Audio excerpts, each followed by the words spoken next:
Fidèles téléspectateurs de KAI TV et bienvenue dans votre journal. La cérémonie de la remise des attestations de la session de formation pratique en entrepreneuriat de 200 jeunes en agroalimentaire, pisciculture, aviculture, éthique, technologie de l'information et de la communication. C'était ce samedi 11 juin 2022 dans la salle de conférence du Conseil des cercles de KAI. Une formation organisée par WEF Mali et financée par le mouvement Ambico. Reportage Néné Diakité et Sekou Kone. Cette formation est de bienvenue pour les jeunes. Elle est l'une des priorités les plus hautes d'autorité du Mali. C'est une activité d'importance capitale, en ce sens que le domaine, ça s'intéresse surtout à la formation des jeunes, l'emploi et l'éducation de façon générale. Et je pense que c'est un défi pour le gouvernement. Les partenaires ont bien voulu s'intéresser à travers cette initiative d'organiser une formation d'entrepreneuriat à l'endroit des jeunes. J'ai beaucoup appris au cours de cette formation sur l'agroalimentaire. Nous sommes en mesure maintenant de transformer nos produits locaux en jus et confitures.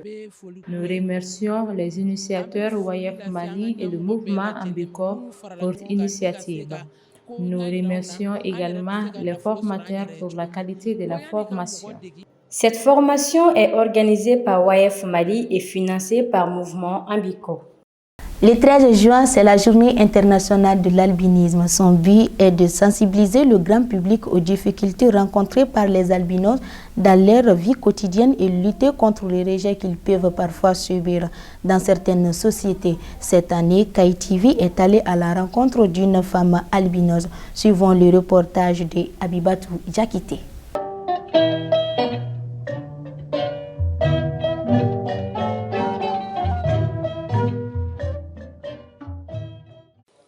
Pour Kadiata Fall, albinos à KAI, la création de cette journée est d'une importante capitale. Maintenant, pour la journée joro kon afro albinos ka journée sera koni nambora yoro kon bébé bo kan laje. La journée mondiale de sensibilisation à l'albinisme est une journée très importante pour nous, car Dieu merci, on a notre propre journée et on se profite pour sortir massivement afin d'exprimer nos joies et nos problèmes pour que la population nous aide. Les albinos rencontrent parfois des difficultés et demandent aux populations de leur venir en aide. Parce que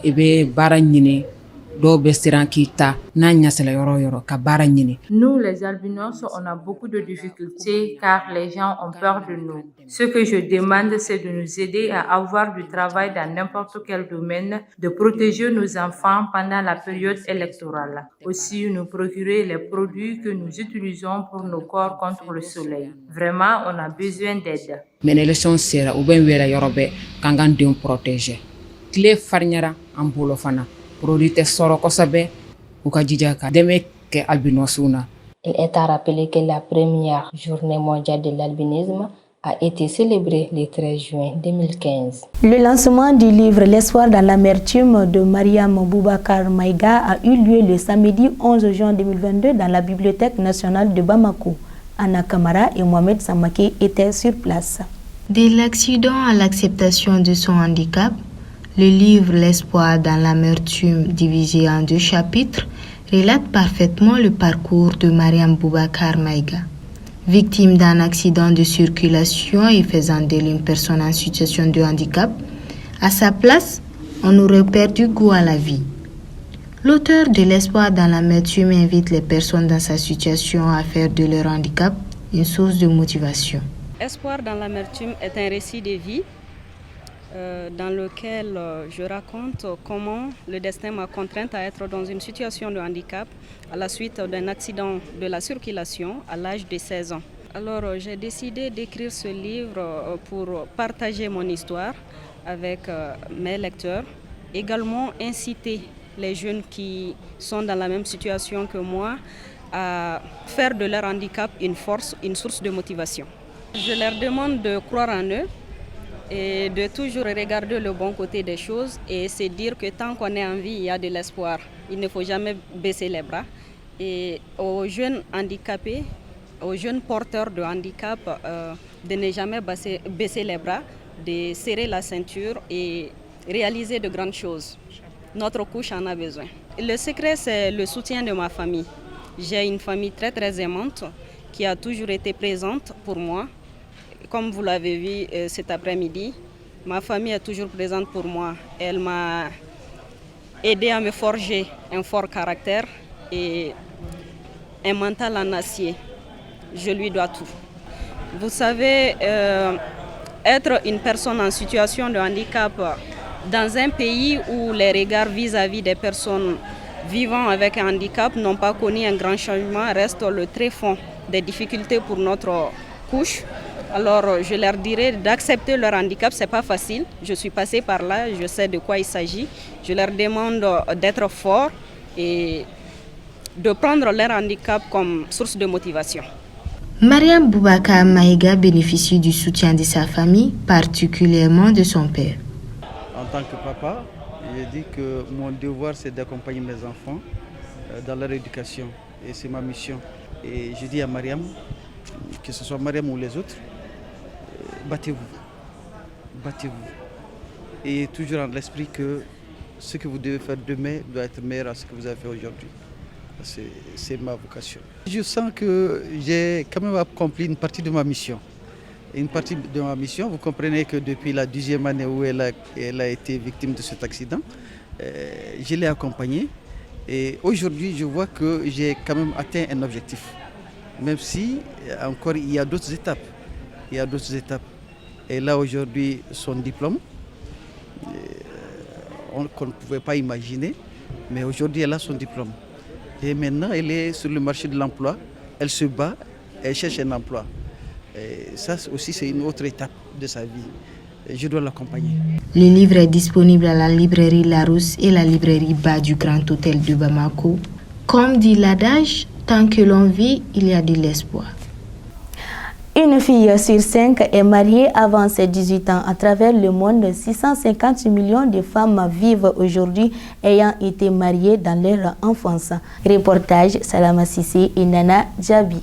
Le mariage précoce ou le mariage d'enfants est une union où au moins une des personnes n'a pas encore atteint 18 ans. Cela concerne principalement les jeunes filles. Certains citoyens se sont exprimés sur ces sujets pour expliquer les risques de cette pratique néfaste. Bon, le mariage précoce, bon, ça a des avantages et des inconvénients. Pour moi, c'est marier très tôt. Bon, comme nous sommes des jeunes filles d'aujourd'hui, on aime se marier très tôt parce qu'on voit trop de choses en nous, quoi. Bon, j'espère aussi que le mariage très tôt, ça amène des difficultés entre le mari et la femme. Bon, les inconvénients peut-être si le mari peut prendre soin de la femme, ainsi que les problèmes d'argent, s'il ne peut pas faire tout pour la femme. En plus, car la beauté de la femme ne s'achète pas. Bon, c'est son indulgence, quoi.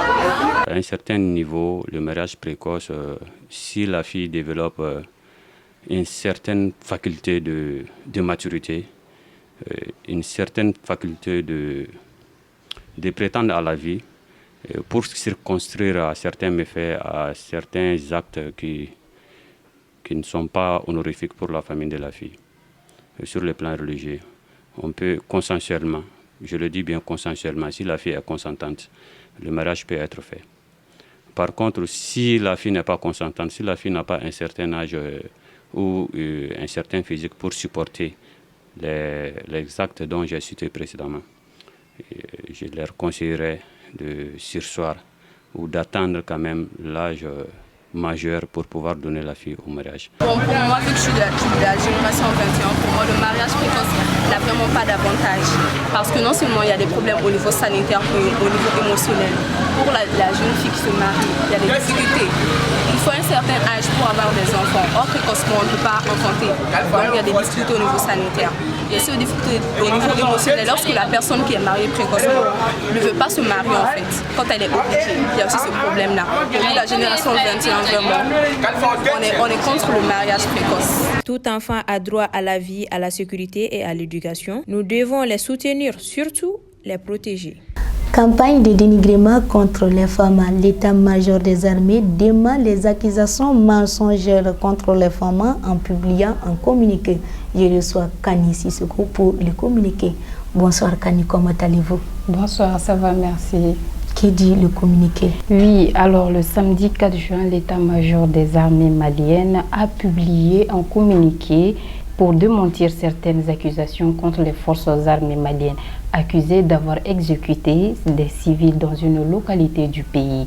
Dans ce communiqué, l'état-major général des armées dit constater avec regret que des voix calomnieuses et mensongères s'élèvent avec une montagne grotesque pour incriminer les femmes dans l'exercice de leur mission et de poursuivre que des individus qui évoluent dans l'anonymat déclarent que dans le cercle de Massina, précisément à Kolongo, Toumou, les femmes en opération auraient exécuté des civils d'un certain âge pour les avoir enterrés dans des endroits non encore identifiés par les enquêteurs. Ces allégations, précisent le communiqué, ne sont connues ni des autorités ni de la population.